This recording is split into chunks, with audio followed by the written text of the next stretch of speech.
Hoy he venido a hablaros de los Beatles. Sí, seguramente en los últimos días habéis tenido oportunidad de reencontraros con el mundo de los Beatles porque se han cumplido 50 años de la disolución del conjunto. Así que ha habido mucha gente que ha decidido contar la historia de los Beatles. Yo voy a hacer mi particular versión. Tengo un dato a mi favor. Yo estaba allí cuando los Beatles hacían su particular carrera. Era uno de esos adolescentes que se vieron arrebatados por el rock and roll. Primero Elvis, Buddy Holly, toda aquella gente que venía de Estados Unidos, y después con los ingleses, empezando por los Beatles. Podemos empezar a discutir sobre si los Stones o los Beatles son mejores, pero en cualquier caso creemos que todos son insustituibles. Así que, recordando un poco la historia, nos encontramos con una panda de amigos que se fueron juntando en el instituto. Habían nacido en tiempos muy difíciles, en tiempos de la Segunda Guerra Mundial en Liverpool. De hecho, algunos de ellos no tenían ni aseo dentro de casa. Eran los años 40 y había que sobrevivir de cualquier manera. En el instituto, el amigo John Lennon, con solo 16 años, montó un grupo que se llamaban The Quarrymen. Y al año siguiente se encontró con Paul McCartney, que tenía 15 por aquel entonces, lo sumó al grupo y este llamó a un amigo suyo todavía más joven que se llamaba George Harrison. Y así entre los tres fueron haciendo cosas por el instituto, poco a poco llegaron a diferentes clubs y fueron haciendo sus canciones, generalmente versiones de otros éxitos. Por supuesto tenían en mente a los grandes americanos, Elvis, Buddy Holly y compañía, pero también estaban locos por un género muy de los años 50 en Inglaterra que se llamaba skiffle y que era una especie de mezcla de folk, rock y de otros géneros más o menos acelerados. En cualquier caso, la historia se precipita en el año 60, cuando esta buena gente es contratada para ir a Hamburgo. En Hamburgo entonces pasaban cosas muy raras. La gente estaba actuando todo el día, literalmente todo el día, en los clubs donde la gente se reunía y donde se bebía y se cantaba y se bailaba lo que se podía. Y así estuvieron durante 5 temporadas, y eso que, por ejemplo, Harrison era muy joven y no tenía permiso para ir, pero él mintió y se quedó tan ancho.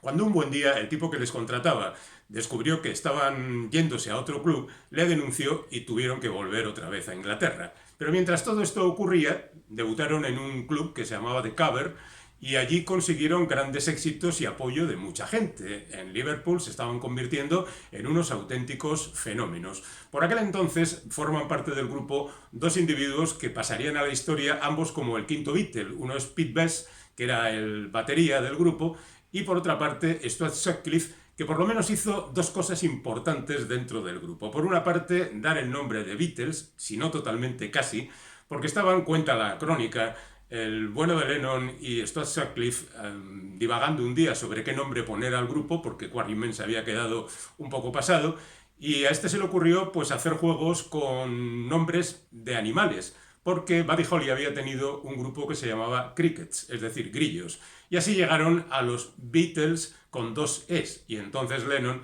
es el que aprovechó para colocar el beat de la Beat Generation, el beat de golpear, el beat del beat, que acabaría siendo un símbolo musical.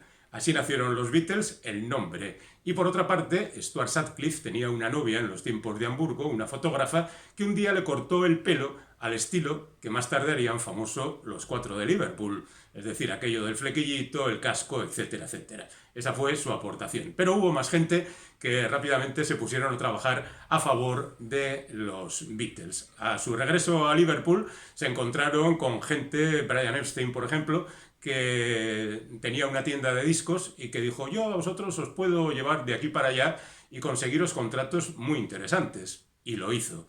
Otro quinto Beatle. Más tarde se encontraron con George Martin, un productor de discos que hizo mucho por pulir su estilo y que se convirtió también otro en el quinto Beatles. Ha habido muchos quintos Beatles, pero 4 importantes y algunos más que hicieron historia. Por supuesto, Ringo Starr llegaría más tarde, casi a tiempo de grabar el primero de los discos, que no sería el primero porque ya habían hecho grabaciones anteriores, pero queda para la historia aquel disco Love Me Do que sacaron el 5 de octubre de 1962. Mira, la fecha de mi cumpleaños. Bueno, en cualquier caso, esta buena gente se puso a hacer música inmediatamente haciendo versiones de diferentes canciones. Así llegaron el Tweet and Sound, el Please Please Me y un montón de temas que fueron apareciendo en diferentes discos.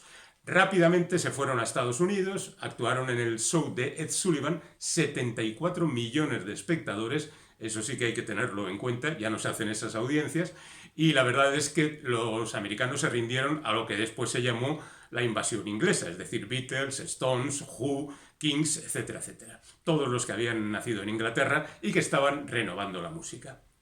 Por su parte, Beatles dieron conciertos en todo el mundo, dieron conciertos incluso en España, en Madrid y en Barcelona. Fueron un éxito relativo porque por aquel entonces la situación era muy difícil con la dictadura franquista funcionando y poniendo a escuadra a esa gente a los que consideraban disolventes de la moral tradicional. Y algo de razón tenían, porque si los Beatles hicieron mucho por la música, lo cierto es que también hicieron mucho en lo social y abrieron las perspectivas de montones de gentes y permitieron a la juventud que abandonaran un poco las posturas de sus padres y avanzaran en otra dirección. Y luego pasó todo lo que ocurrió, por supuesto, en los años 60. Y en el caso español parece que un poquito más, porque algo de retraso sí se llevaba al respecto con el nivel mundial que por aquel entonces se respiraba. Después llegaría aquello del gurú Maharishi, el sitar, la incorporación de músicas orientales, influencias de todo tipo, las drogas. Dicen que Dylan les inició en algunas y un dentista en el consumo del LSD, y así va creciendo la leyenda. Ellos también inventaron los clips, por ejemplo, en un disco de 1966 que incluía Paper and Water y Rain, hicieron una especie de clips para acompañar la música, pero ellos ya habían empezado a hacer cine 2 años antes. Era en 1964 cuando hicieron Qué noche la de aquel día, dirigida por Richard Lester, cada una de las canciones acompañada por un pequeño montaje que de alguna manera las engrandecía. En el año 66 hicieron más tarde la famosa Help. No quedaron muy contentos y por eso se retiraron un poquito del cine, porque no era lo suyo. Pero seguían con incorporaciones interesantes, como por ejemplo el incluir una orquesta de 40 profesores en el Sgt. Pepper's para la canción A Day in the Life, o incluir un octeto de cuerda para la canción Eleanor Rigby, y otros inventos que fueron haciendo que su música cambiara con el tiempo y se convirtiera en algo muy diferente. Pero en el año 66 llegaron a una especie de colapso entre John Lennon y Paul McCartney fundamentalmente, y llegaron las discusiones y dejaron de actuar en público. Siguieron grabando grandes discos, queda la discusión ahí si es mejor el Sgt. Pepper's, o es mejor el Doble Blanco, o es mejor el Revolver, o es mejor el Abbey Road, o incluso el Let It Be. Pero bueno, en cualquier caso, cada uno tendrá sus canciones favoritas de los Beatles y la historia es la que es. Ellos hicieron su trabajo, por supuesto Lennon por su parte y McCartney por el suyo, aunque venían firmadas por los dos sus canciones. Luego estaba Harrison, que hacía algunas aportaciones interesantes, y Ringo Starr, que cantaba en algunas ocasiones, y la verdad es que lo hacía con cierta gracia. Y así poco a poco fue evolucionando la historia y el tiempo fue pasando, hasta que en septiembre del año 69 John Lennon dijo que dejaba el grupo, que se acabó, que no podían seguir adelante. Ya había aparecido en su vida Yoko Ono, y ya se sabe que la culpa es de Yoko Ono, en eso y en todo, y habían grabado incluso un disco particular, la Plastic Ono Band, y habían hecho el Den una oportunidad a la paz, y John Lennon no quería seguir adelante con esa historia.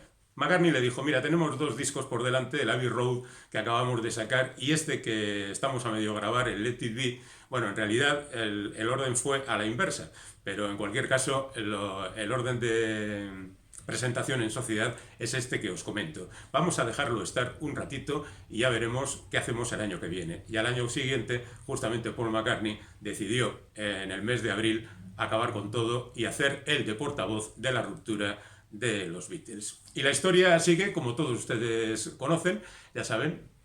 John Lennon murió en el año 80, asesinado.